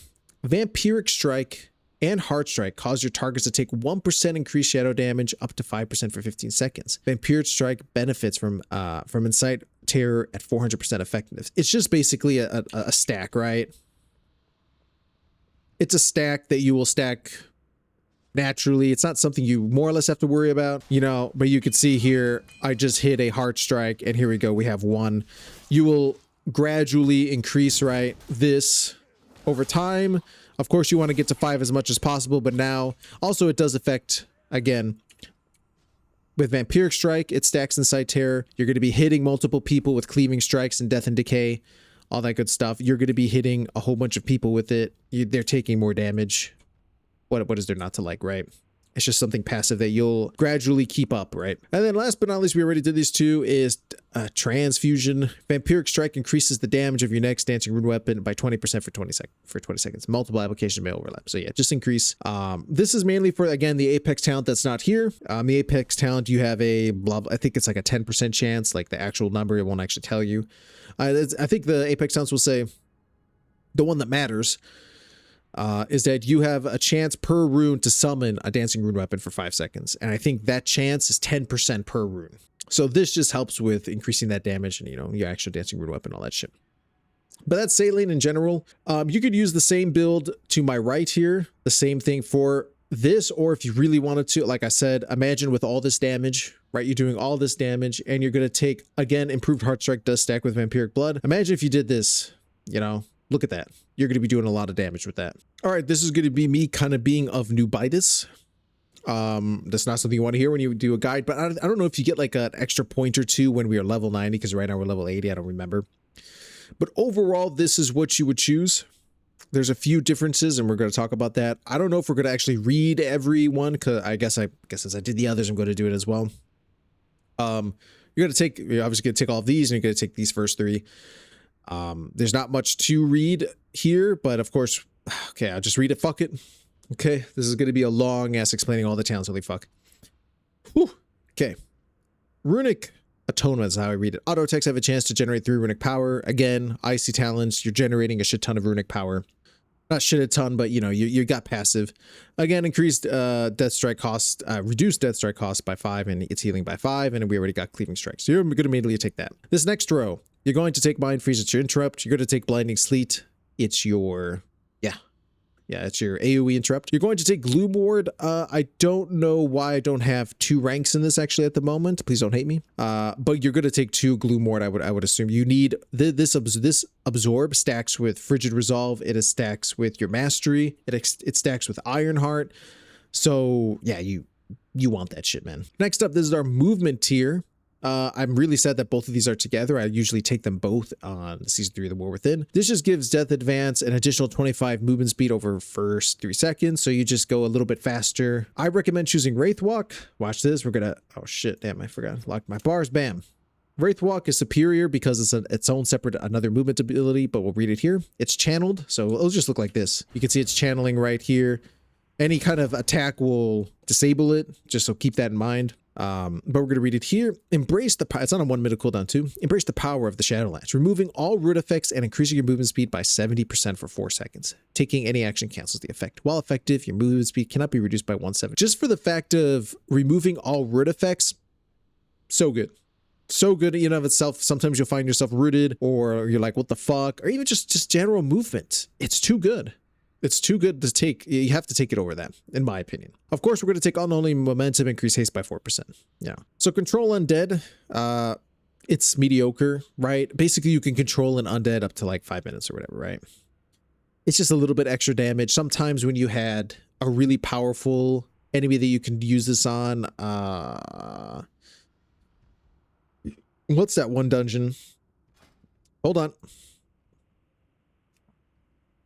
Theater of Pain, yes. Between one of these bosses, there was like a guy you could control and it would do damage. It'd be pretty nice. Not worth taking. It's an extra rune. It does some extra damage. It's mediocre. It's like meh. Enfeeble, your ghoul attacks have a chance to apply Enfeeble, reducing the enemy's movement speed by 30% and damage it deals to you by 12. I actually kind of like this, but you're already putting 2 points into here and you need to get here to kind of get to Unholy Bond. Again, we'll get to it. So kind of going down this path kind of sucks in this one. While you're below 50% health, your ghoul sacrifices 4% of its maximum health to heal you for 1 second of your max health every second. Not that great. Your ghoul's out for a limited time, and your ghoul doesn't have much health. It's just not. This is, nah, you're just going to take 2 of these and come here. And then back to here. Again, Cold Thirst. We already talked about successfully interrupting an enemy with Mind Freeze grants 10 runic power and reduce its cooldown by 3 seconds. I think this is really good. You could take this out and put it into, well, if I had to in Gloom Ward, I'm a fucking idiot, but you would then get to go into Permafrost like that if you don't want that and go the Permafrost route. Proliferating. Oh man. Whew. 4th grade education here, folks. Change of Ice affects 1 additional nearby enemy. You don't need it. A PvP, yeah. Permafrost we already talked about. Of course, you're always going to grab Veteran of the Third War, stamina increased by 20%. And then, of course, the Great Death Pact. And then, of course, its supporting one. Create a Death Pact that heals you for 50% of your maximum health, but absorb incoming healing equal to 30% of your max health for 15 seconds. Death's Defiance. The cooldown of Death Pact is reduced by 30 seconds, and you will receive 50% increased healing while its healing absorb is active. And no one likes this. No one takes it, mainly because of the healing absorb is not that great, and yeah, you're just losing healing. It's just not good. No one takes it. I don't know what else to say about it. It's just meh. It's just 2 dead talents. They tried to redo something about it, but no, it's just 2 dead talents. Brittle, your diseases have a chance to weaken your enemy, causing your attacks against them to deal 6% increased damage for 5 seconds. Pretty good passive damage. And then we already talked about Blood Bond. So here we already talked about Icy Talons. And then here we have Death Notes. Raise ally costs 30% less runic power. It's all right. You have to spend 2 points if you move it over. We do need the runic power to actually, you know, heal ourselves. So it's kind of annoying to grab. You could grab this if you really hate it. I wouldn't grab it. I think it's kind of a waste a little bit, but that's just my personal opinion. Then, of course, we have Anti-Magic Zone. We already talked about this. You know, you stand in it when there's a lot of magic damage, 15% for all your party who stand in it. It's pretty good. You're going to you're always going to take it. Already talked about Death's Defiance. Then we have Unholy Bond. Increase the effectiveness of your Rune Forge effects by 20%. Again, if you don't know what Rune Forges are, it's in your spellbook here. Allows the Death Knight to weaponize their runes. You won't use any kind of enchantment. This will be your enchantment. It's either Fallen the Crusader or Rune of Sanguination. That's what it means. That's the Rune Forge. You're always going to take this. Next up, we do have Ice Prison. Chains of Ice now also roots the enemy for 4 seconds, but cooldowns increased by, again, PvP. At the end, the boss in Skyreach, the ads that he spawned could use this maybe on, but yeah, it's not worth it. Now, this is where I show my retardation. So this is a choice node. Death Reach, I choose all the time. Increase the range of Death Grip by 10 yards. Killing an enemy that yields experience or honor resets the cooldown of Death Grip. I like it. The extra 10 yards is really good to me, but most people, and I would recommend that you choose Asphyxiate. It's basically, lifts the enemy target off the ground, crushing their throat with dark energy and stunning them for 5 seconds. This is pretty good. It's just another separate stun that you have in your arsenal with Morphine's Grasp, your Death Grip, your Death Grips, Blinding Sleet, and now you'll have Asphyxiate to get rid of that one enemy. At least to silence someone's getting off a big cast, bam, kind of thing. I choose Death Reach because I'm an asshole. This is how we go. Assimilation, increase the cooldown of anti-magic zone is reduced by 60 seconds and its duration is increased by 2. Again, a pretty good talent. You should probably take that, more or less. I think, it would mainly depend on the dungeon. I think it would mainly depend on the dungeon with that. You are going to be taking anti-magic barrier. Reduce the cooldown of anti-magic shell by 20 seconds. That's good. And increases its duration and amount absorbed by 40%. Very fucking good. Very good. I don't take this, though it's very handy, but I keep forgetting and I don't want to put a point in there. I don't like how this kind of triangle, like these kind of not interact, but you're forced to go a certain way. Death and Decay reduces the movement speed. Enemies within its area by 90%, decaying over 10 seconds. Really good for enemies. Again, they're chasing someone. You want to slow them down. The birds and Skyreach. For first boss of Arakara with the spiders, you could death and decay and it slows them all, allows your retarded party members to actually kill shit, that kind of stuff. You could take it if you want. It's one of those things that you can't take it. It's not bad, but you just weigh it against other options. Suppression, damage taken from area effects, attacks reduced by 3%. Very good, right? When suffering a loss of control effect, this bonus is increased by an additional 6%. For 6 seconds. It's just overall good. You're going to take it, right? It's just free damage reduction. Blood Scent, increased leech by 3%. It's just leech. It's decent. It's okay. And this is where I hate this. I wish like these two were switched, but I would never. I don't think anyone would take this now. Increases Lichborn duration by 2 seconds and reduces the cooldown by 30%. I'm sorry, 30%. 30 seconds. It does, this talent here used to be 15%, like adds 15% reduced damage, no longer does. So basically, the Lichborn here is just a get out of fear charm or whatever, and it's kind of useless. So taking this talent, because I like blood draw. So yeah, I go into that, but we'll get to that. Osmosis, I was actually trying to debate how to say that. Anti-magic shell increases healing received by 15%. Meh. I mean, it could be good, like, let's say you're in a situation where there is no magic damage, where you're just getting fucked up and you may not have anything and you want that 15% increased healing. This could be nice. Insidious Chill, your auto attacks reduce the target's auto attack speed by 5% for 30 seconds, second up to 4 times. Good for bosses, good for other mobs too that hit hard. Runic Protection, your chance to be critically struck is reduced by 3% and your armor is increased by 6, pretty much mandatory, right? Obviously it speaks for itself. Blood Draw, I like. I mean, if you don't have to take this, it's defensive. It's a nice, when you fall below 30% health, you drain blah, blah, blah from nearby enemies. The damage you take reduced by 10% and your death strike cost is reduced by 10 for 8 seconds. Can only occur every 2 minutes. I like this. I think this is a great talent. It's great for a fuck. It is good to proc, even if you don't mean to proc it, but it's still nice to have something, right? You can play around with it. You can get rid of it if you feel like, I don't need this or something like that. That's fine, man. I mean, like, shit. So next up, we got our bottom, almost to the bottom here. Rune Mastery. Consumer Rune has a chance to increase your strength by 6% for 8 seconds. Free strength, right? Now, this one can be a little bit of a debate. Subduing Grasp, when you would pull an enemy, the damage they deal to you is reduced by 6% for 6 seconds. Now, we have 2 Death Grips. We have Gore Fiend. That's some pretty good damage reduction, though it's not constant all the time. You could always take it out and place it somewhere else. Like we can go into Gloom Ward or whatever, right? You can do kind of that. It's like I said, now that we have Gore Fiend's Grasp, I would take this.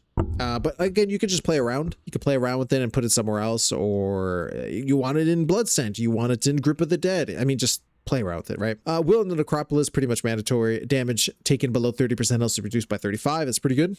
Stops us from getting ass clapped even more. And then the last row. So this is, again, mandatory one as well. No magic. Magic damage taken is reduced by 8%, and the durational harmful magical effects against you are reduced by 35%. Very key. Pretty much flat damage. Damage taken is reduced by 8%. It's free. Spaced. I don't take Unyielding Will. Anti-magic shell now removes our harmful magical effects. I think it used to, like back in Cataclysm, when activated, but its cooldown is increased by 20 per seconds. Nah. I like it on a 40-second cooldown is pretty good. You don't want to increase it. And yeah, you could just use it at certain times to just avoid it, you know, before the cast even happens. So there's kind of no point in that. You're always going to take Death's Echo, Death's Advance, Death and Decay, and Death Grip have 1 additional charge. It's pretty much key. It's key. And then the last one, I don't even know how to say that. Vestigial Shell. I don't know. Casting Edge of Magic Shell grants 2 nearby allies a lesser anti-magic shell that absorbs up to blah blah blah magic damage and reduces the duration of harmful magic effects against them by 50%. Meh. Fuck my allies. They all do retarded shit anyways. That's basically how you should think of it, right? Your talent in of it yourself, like I don't think it's really going to help them too much. People die anyways. I took it for a little while, thought it was pretty good, but I could be good if you're maybe coordinating something, maybe in a higher key. You know, I don't know. I would never take it because, yeah, use it somewhere else for yourself. Being selfish. So now for an actual build here for this side of the tree, most of it is kind of mandatory to a point. Like, again, we could take Asphyxiate here. We could get rid of Subduing Grass and put in Glue more to get that effectiveness of Absorbs. For actual Midnight, like if you're watching this and it is Midnight, released or whatever, I don't know if you get an extra talent point or not. You could go into Permafrost here, could go into Subduing Grasp, take a Asphyxiate, and that's pretty much it. There's really not too much choice unless you really want to. Like I said, you can get rid of Blood Draw, put it here, or put this in Grip at the Dead, whatever you find more useful. But usually, like I said, like that's Echo, Null, AMZ, the Veteran of the Third War, you know, most of these here are pretty much kind of mandatory. There's a lot of stuff that you just want to grab, that you have to grab, and then try to placing points in where you want or whatever. All right, so we're going to talk about now stats. Now this is going to be really quick, right? Holy shit, this big ass dude, this dude's shitting on me. I'm surprised his balls didn't hit my head. Our basic stats, right, is Verse Mastery, right? You want nothing but Verse Mastery on everything. If you're playing Saline, it's Haste Verse Mastery, but as of course, an Ass Bringer, we want Verse Mastery. I personally like to sprinkle a little bit of haste somewhere, maybe have a boots that have some haste or some bracers that have some haste, you know, whatever the case, right? But mainly you want Verse Mastery. Now, in terms of like enchantments or whatever, we're going to go with the Rune of Sanguination. If you want to actually click on your Rune Forging, I believe now Sanguination is just a little bit outperforming Rune of the Fallen Crusader. Obviously, with all of the damage talents for our Death Strike, this, and also it heals you for 58% of your maximum health over 8 seconds. Is pretty good. Though you proc it really fast, and sometimes you could proc it and then you heal, and then it doesn't do anything. It's a whole big thing. But yeah. But overall, though, with like if you're talking about gems and enchants, of course, I don't know what the embellishments are currently. Obviously the embellishments are like this one: equipped your gear cools you with woven dusk thread and you gain 6 versatility when 80%. Of course, this is pre-patch. This was like 500 or whatever it was, right? Usually you would want something like this for your embellishment, right? You want something like this for your embellishment. You stack up a whole bunch of verse. If there's a mastery one, we don't know what it is currently right now, but that's something you would want to go for, right? And aim towards. I'm not sure if crafting will exactly be the same like in season 3 of the War Within, but sometimes you could see here, I just couldn't get a ring and I just crafted one. Now you lose a couple item levels, like 3 or 4, I think from max is 170. As you can see, I get 167 with the max crafted. This is an example, but if you just can't find a ring and you know, you have a lot of crests or stuff to spare, possibly, then you could consider crafting something later in the season or whatever the case. But mainly for gems, of course, verse, mastery, whatever the case, you know, you could switch it up. You could try, you know, mastery, you know, put in verse gems, whatever the case. A lot of higher end players don't do that. Like exactly, just put straight up verse. They'll do like crit verse, or I forget the gem that gives you like percentage crit, whatever the fuck on it. I personally don't bother with any of that. I just want this one stat. I just want my verse to be as high as possible. I want my mastery to be as high as possible. I kind of do it that way as well. You can do it some of the other people's way as well. But like I've always said, with looking at the top 1% of players, you just have to understand that they're part of a comp, or they want more damage, or they have some more value out of stats, or whatever the case, right? That's what they're really going for. So you could, like I said, take into account what you want to do for your enchants. You know, like I said, cursed. Well, I don't know. Like I said, I don't know if it's going to be the same, but you know, just sure. I just got this ring, ironically enough, after all this time. But again, all that kind of shit. And also, usually I actually follow Wowhead with a lot of enchantments for like the chest, the cloak. We want leech pretty much. If it gives us leech, we want it. That's pretty much the best. Otherwise, you could follow Wowhead's guide. You know, like this one gives me some strength and stam. Whatever the boots gives me a little bit of speed. You know, those are just, they don't matter. They're just a little bit, a tiny bit extra, and you can just pretty much not forget about them. But you could follow Wowhead for that. Other than that, I would kind of disregard some of the stuff that Wowhead puts out, but that's besides the point. Right. So those are enchants pretty much. Sockets for gems. Again, Rune of Sanguination for your weapon as of current. And yeah, that's pretty much stats and just average gear and other crap like that. So now we're going to talk about how to gear your Blood Death Knight in the coming season 1 of Midnight, and that's pretty simple. It's the same as in all the other seasons, but I'm going to lay it out for you here. You're going to level to 90, right? Then you're going to do all of your world quests that give gear. You're going to do your heroics through the dungeon finder. You're going to do your weeklies, right? You're going to do your weeklies in each of the zone. Each zone should have a weekly, you know, just like with the War Within. Then you're going to do your mythic zeros if they're available or whenever they're available. And you're going to make sure to do, at least I believe so, your delves plus 8. 8 gives hero track gear, I think still. I'm not sure about that. But you're going to make sure to fill out your delve to,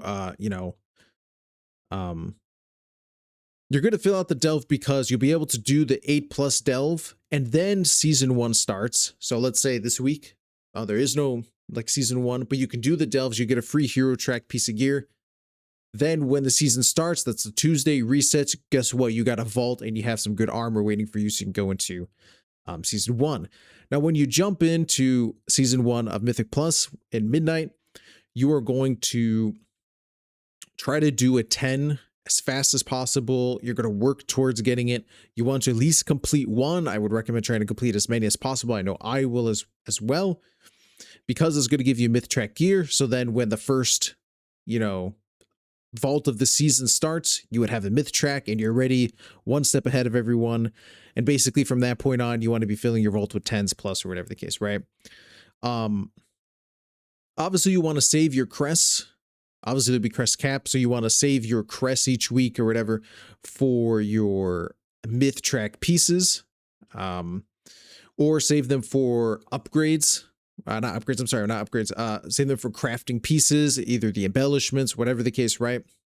Also with the Crucible or whatever it's called, our tier set isn't that strong. Like, it's good, right? It's a DPS increase, you get free blood boil, all that kind of shit.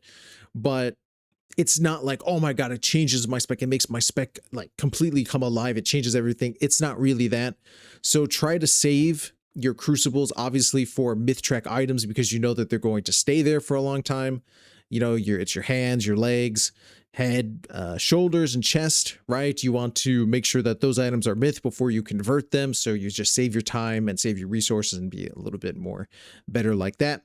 Obviously, then what you want to do is, okay, again, you're trying to get your 10s running. You just want to be hero tracked out of everything. You want to make sure item level is the key factor here.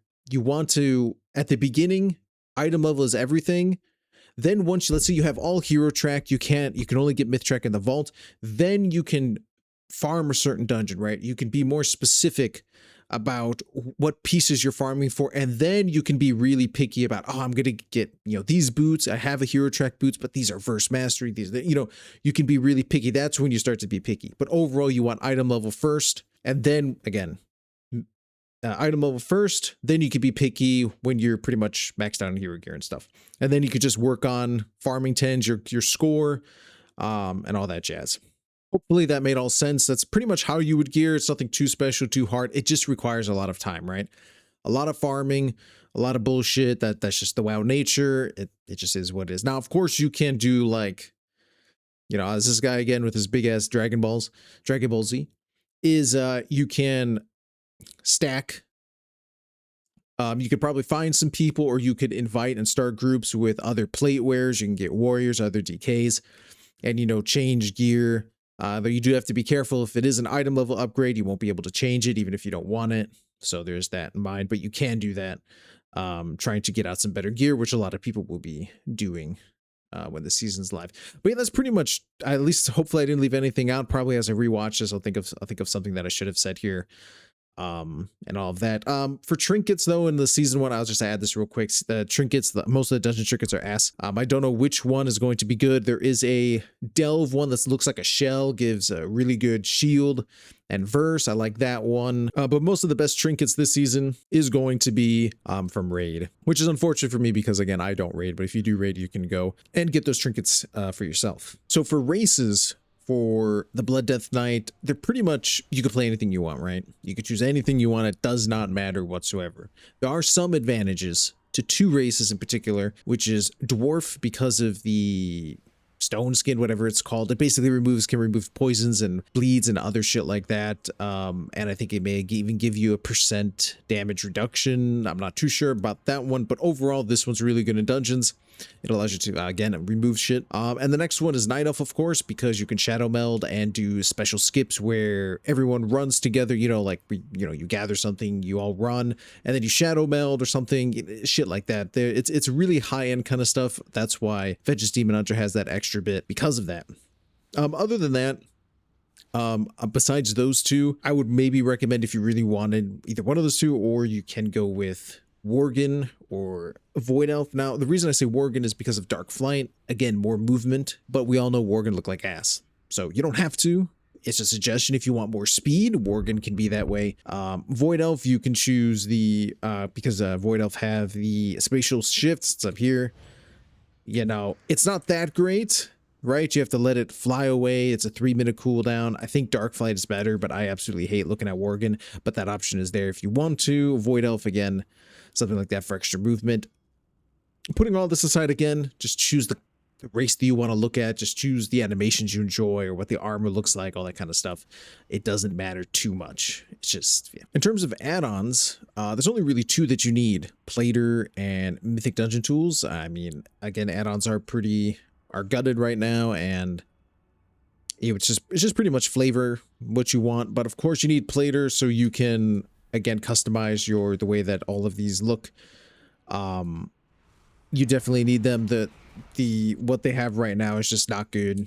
You can't click on anything with the Plater. A lot of things are worked out really well. You can actually click on mobs and interrupt them and do all that kind of stuff. So I do have the Plater profile. I will have this Plater profile that I'm currently using in the description. I didn't make it. I'm just linking it so you guys can see. Also, you're definitely going to need Mythic Dungeon Tool. This is a must to create your routes, to see what, I mean, if you have a question about, oh, what does this mob do? Well, you can just click on it. Wow, what does he do? What does he do? Obviously, these are actually glitched. I think these two right here are glitched. I'm sorry. But like here, you could click on it. What the fuck? Are we for real? Are we for real here? Are we not, come on, boy. Come on, Mythic Dungeon Tools. What the fuck? Okay, here we go. You can see that he actually does something. Okay, there you go. But yeah, so now we're going to talk about opening and your rotation and all that kind of stuff, right? So with a rotation, there really is none. You have priorities, right? Yeah, you have priorities. Do I have enough bone shields? 5+, okay. And then you need to generate runic power to stay alive. Those are your two main concerns as a Blood Death Knight, right? Outside of like those are like active, right? We're not talking about cooldowns or anything else like that, or pulling mobs or doing any of that. Like those are the two things you need to be worrying about because they're critical for you. So now the next one is your opener, right? And the opener is something like this, right? Like, let's say we're going to go, this is the first pull of Skyreach. I'm on the beta. So we have Echoing Fury. So we're going to pull all the way up to here. All the way up to here. This mob does, again, excuse, I don't have a Plater here. But this mob does a lot of stuff. So we're going to use, so usually before, you know, 3, 2, 4, I usually use my Raised Dead. We're going to walk in here. We're going to Dancing Rune Weapon, Reaper's Mark. We're going to Icebound Fortitude or something like that. Gather, Death and Decay to get in there. Possibly if we're kind of like, oh, everything's kind of everywhere. People are aggroing Gorfiend's Grasp in an emergency or something like that. And yeah, so let's see how this is going to turn out. Usually you could preemptively use this is a shield. I could preemptively use it while going in and get some benefit from it. So we're just going to use our speed. Okay, hold on.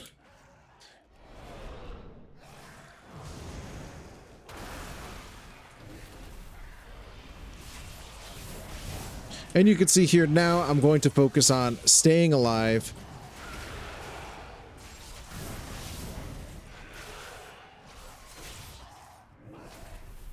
See, now I'm starting to die. I'm going to use some vampiric blood. And that's kind of just basically what we're doing, right? You can see I'm just trying to generate using my... Here we're getting a little bit low. I'm gonna interrupt this. We got a Dancing Rune weapon proc. We're trying to get Blood Boils in. We're trying to get Heart Strike. We're trying to make sure that our Bone Shield is up. We're trying to... say, look, my Vampiric Strike's already up. Oh, look, I'm dying. You know, but that's, you know, that's the whole point, right? So you kind of see how that kind of worked, right? We're just trying to get our Blood Boils in. We're trying to be in Death and Decay. We're trying to Heart Strike, you know, and there's little nuances too, as well, that if you know that your Reaper's Mark is coming up and you need Bone Shield, you could wait the 3 or 5 seconds, you know, to save because you're about to spend 4 if you click on Morrowind and then click on your Reaper's Mark, right? There's little things like that that you can do to kind of save yourself some runes. But again, I will reiterate, Dancing Rune Weapon and Reaper's Mark on pull, you do have the option if you want. I recommend Blood Boiling after that, and then using a defensive while you're going and gathering, especially on the first pull. And then you could save that free Scythe that you get, the free Exterminate, when you're a little bit more gathered to get more aggro, Blood Boil, Death and Decay, you know, and you try to go in through generating runic power and then healing yourself and all of that. And that's pretty much how you do it. It's a little bit weird at first, but as with everything, you're going to want to keep playing the fucking game and playing the character and keep trying and trying your best and discovering different things. Now, another tip I have for people is that looking forward to the next pack, once you have, I actually don't have it here ironically, is with Mythic Dungeon Tools, what allows you, like once you're doing pulls, you know what to expect, right? When you're going into the next pull. Make sure, like, by the end of the pull, you're not using your Vampiric Strike, unless you're really dying, of course, or Vampiric Strike, I'm sorry, Vamp Blood, that you're not dying, or don't use your Dancing Rune Weapon. You know, the pack's coming to an end. Why don't you pool some runic power so when you're gathering the next set of ads, you could heal yourself while you're doing all that stuff and you're not caught with your pants down, right? It's always prepping for the next pack, right? And that's what Mythic Dungeon Tools allows you to do. You're familiar with the route, you know what's coming, and playing a tank in general is all about homework beforehand. And a lot of people don't want to do the homework. And I completely understand this is a game you want to come in and enjoy. You can do what you want. I recommend doing the homework ahead of time. You can either not watch my videos, watch someone else's videos, watch mine, do your own, you know, learn on the fly on a Mythic 0. My tip for every tank is I piece it down, and the anxiety is piece it down like this. Once you know, let's say you want to do Priory really bad. Go watch a video, a boss guide, right? Go watch a boss guide. Go find a route. You know, you could just Google it. You can find a route, import it, and then try it on a Mythic 0. Oh, wow, that's not that bad. Or try it on a Heroic. Okay, now I see. I'm personally a visual learner. Ah, now I can see. I should use Dancing Rune Weapon here. I should use Vamp Blood here. Oh, I know that he pushes me. Maybe I'll go into the corner. Maybe I'll use Death's Advance. You know, there's all these different little things that you could, once you know the dungeon, you'll know what abilities to use at what time or what's something difficult. Like, for instance, again, this douchebag right here, I hate his fucking guts. He does the armor debuff, and then he puts a bleed. You can use your anti-magic shell. I always want to say AMZ. Before he casts the minus 20% armor, and doesn't even matter to me now. You do it beforehand, you're golden, pony boy. You could shit all over him, right? Little nuances like that will definitely help you along. So now we're going to take an example here. This is my 15 Windrunner Spire. We're going to look at my opening pull. It's actually, I make a shit ton of mistakes, so don't make those mistakes. But we're going to take a look here at what not to do, but you're going to see kind of how it's going to play out, right? My goal is to use Dancing Rune Weapon. We're going to use it immediately, see as we get the free echoing. Now here, did I do it? No, I did not. Hold on.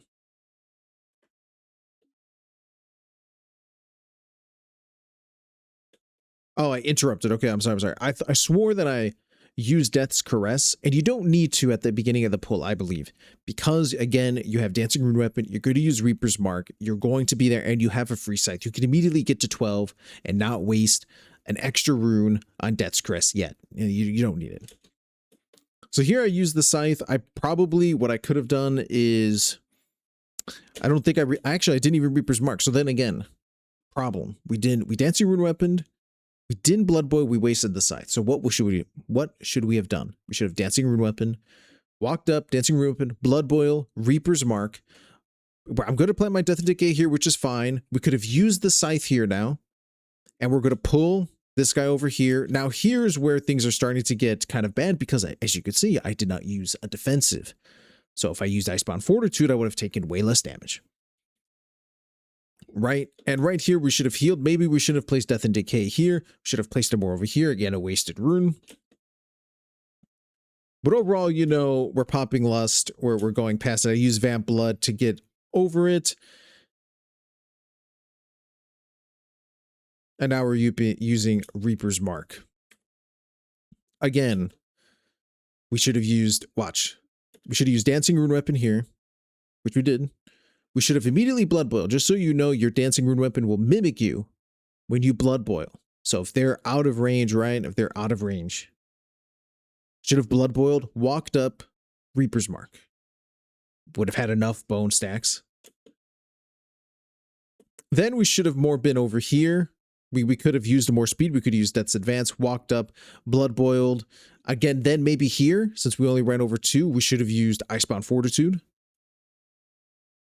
Should have probably been more over here as well. Usually I personally don't like to pull the whole room because I think people are retarded, but you actually have to pull the whole room to really time this on to 15, and then we're lusting, of course, so it's kind of a, you know, kind of thing as well. But then again, maybe moving my Death and Decay here, using a defensive, as you could see, this is like epic retard level. Should be using Vamp or Icebound Fortitude, or while walking into stuff using Icebound Fortitude, and then as it expires, you know, you could use some Vamp or whatever. But honestly, it would have been completely fine here. Again, I should use, like, again, Reaper's Mark. Should have Blood Boiled, got the Scythe, saved the Scythe, walked up, Blood Boiled. Again, we could have Icebound Fortitude. Should have been more over here and start gathering, and I think we would have been in a way better position, right? But we do survive because we're big dick. But overall, that's what you should be doing on something like a pull like that, so you didn't have to basically risk dying. And that's why Purgatory is really good, right? Purgatory is really good because it saves us from idiot mistakes like this. Also, we're not the best tank, like in terms of the class. In of itself, we're pretty squishy. But overall, now you can see I have Vamp Blood, I have my Hemostasis, we're in Death and Decay. We're pretty much rolling. We got a little armor debuff here as well, but you can see I'm just Heart Striking, I'm Blood Boiling, I'm Death Striking. I used a cone, the fucking, I always want to call it Cone of Cold for some reason. I don't fucking know why. Blinding Sleet with its horrible thing. We're looking to interrupt, right? We're Death Striking. You just see me going, right? We're just trying to, you get it, and you got to move them out of this. I did try to plant a AMZ down to help with some magic damage because these guys do an AoE or whatever. So, like, I'm just literally, it's these like 3 or 4 buttons. Heart Strike, Death and Decay. You're gonna generate more. You're gonna Blood Boil. You're gonna get Hemostasis. You're gonna damage. You're gonna apply Blood Plague. You're going to use your Exterminate. You're going to, you know, it's not that hard. Blood Death Knight is really giga easy. It doesn't take much. It just takes practice and understanding that, hey, I'm healing myself. Also, a real tip though, with runic power, don't cap, like don't try to overcap. Death Strike is your DPS and your healing, and sometimes it does feel kind of weird to be like, I would really like to save my runes and my runic power for when I'm healing, but you're doing no damage, and so, you know, you have to just try not to cap. If you're getting capped, use the fucking Death Strike, right? But see, here I could have been using Reaper's Mark, but they're already dead anyways. I positioned myself because I wanted to go this way as well. So you could see, again, I have Vamp Blood, I have Icebound Fortitude, Vamp does come up. We do have Reaper's Mark. We're at 8 stacks. That's perfectly fine. We do have, again, Runic Power for healing. Here I'm going to Death's Caress, because why the fuck not? I didn't necessarily need to, but yeah, I started walking towards him. Again, what could we have done differently here? Walking up to this person, I really do fear like DPS are really retarded. They're really like assholes or whatever in the aggro. But we could have just walked up and Reaper's marked. We could have walked up to her, actually all the way up to here. Blood Boil, Reaper's marked someone, and then Death Grip both of these into the pool, right? Or we could have stood here, pulled, like walk back and forth in Blood Boil. I mean, I didn't need to Death's Caress here. I mean, we have all of our runes. It's not a problem, but you know, if you wanted to be stingy like that, you know, you can be. But yeah, we should have used Reaper's Mark on pull, so we could have gotten that going and gotten the extra armor stacks. But it's not that needed. This isn't a deadly pull, right? There's leeway into certain things, but if we want to be efficient about it, you know, but the same rule still stands, right? We did use Reaper's Mark here. I've decided to stand here. I've used Blood Boil to gather. Just going to, again, Blood Boil, get the hemostasis, heal.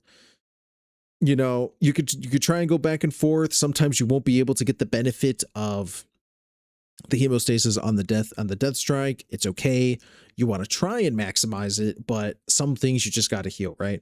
And of course, we did get a Dancing Rune weapon proc there, which again does get us a 4% damage reduction overall. So it's always nice when that happens. It's 10% is too low. But you know, overall, it's just certain things to keep track of. When your Heart Strike does that, it just does more damage. But you can see it's a very limited button rotation. It's nothing too weird. Just so anyone knows, this little debuff here, it's an armor debuff, I think, or like some kind of like damage over time. You can't anti-magic shell out of it. Yeah, it kind of sucks. At least I don't think so. But yeah. So these douchebags are gonna die. Here's Coldoza spent talking about shit. Now I could have pooled more resources. That's better, but we do have Dancing Rune weapon up. Again, I'm going to use Death Caress. I think. No, I do not. Oh, I interrupted. I walked up to aggro. Do it anyway. Hold on, let's see here. So I did use my speed, right? The Worgen speed. No, I didn't. What'd I do? What's my 7 talent? What the fuck? Hold on. Oh, it's the speed. Oh, okay. Well, in any case, I'm just going to walk in. Oh, I think I taunted. No? I have no fucking idea, man. Okay, we're going to walk in, interrupt, immediately do the scythe. Oh, I Dancing Rune weapon. Oh my god. Oh my god, I Dancing Rune weapon. Holy shit. Fucking low IQ, man. I'm like, what did I press? So we Dancing Rune weapon. We immediately interrupted. That's completely fine. We used the extra scythe and we're going to Blood Boil because we really wanted aggro because we're going to now pull this guy in. Again, we could have used the defensive here while going into all the stuff. We could use Vamp Blood because again, Vamp Blood comes up pretty quickly. That's probably the only thing I would complain about this per se. And making sure I had a little bit more resources in it. This guy fucking got clapped. But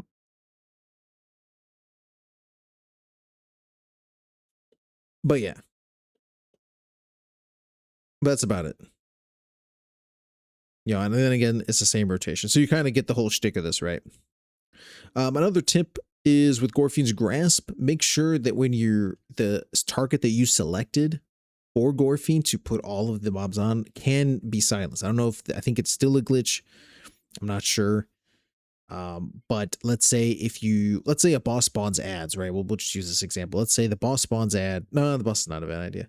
Well, it's just if it's a mob that doesn't do anything, that can't be interrupted, and then you Gorfine's Grasp other mobs that can be interrupted, like those mobs won't be interrupted. It's a really weird thing. So make sure, at least I would, make sure the mob, like let's say this Restless Spirit here is doing Spirit Bomb and there's a couple other mobs. I would click on her and then do Gorfine's Grasp on her because I know she can be interrupted and then everyone else will be interrupted as well. I'm not sure if that bug, if it is a bug, is still there or not, but yeah. Again, same rotation as before. Sometimes you will have to use Morrowind just to get a 212 stacks. That's fine as well. But again, on first pull, you want to especially save runes for, you know, heart striking and getting your death and decay down and all that kind of shit. But yeah, that's pretty much the rotation in general. I mean, hopefully you get the gist. Again, just play the fucking game. Death Knight is not that hard. You know, I'm literally using 1, 2, 3, 4 constant. Okay, 5 with Death and Decay. 5 goddamn constant buttons to use DPS on it. It's not hard. It truly isn't. But yeah, if you have any questions, I probably will forgetting something or over-explained or under-explained something here. If you have any, of course, comments about the rotation or something like that, let me know in the comments, or you can do on my Discord and all that kind of shit. And that's going to be it for my beginner Blood Death Knight guide for Midnight Season 1 of the pre-patch and all that. Hopefully, I remembered everything that I think people would want to know. Probably forgot stuff, probably didn't explain stuff, so please, again, leave comments. If you have any questions, you can come to my Discord and ask me questions. You can go to Debts Advance, which I do recommend joining as well. It's free. They have great stuff there. That would be the main place I would get information from. But yeah, hopefully everyone enjoyed. Again, Any questions down in the comments below. Thank you and peace.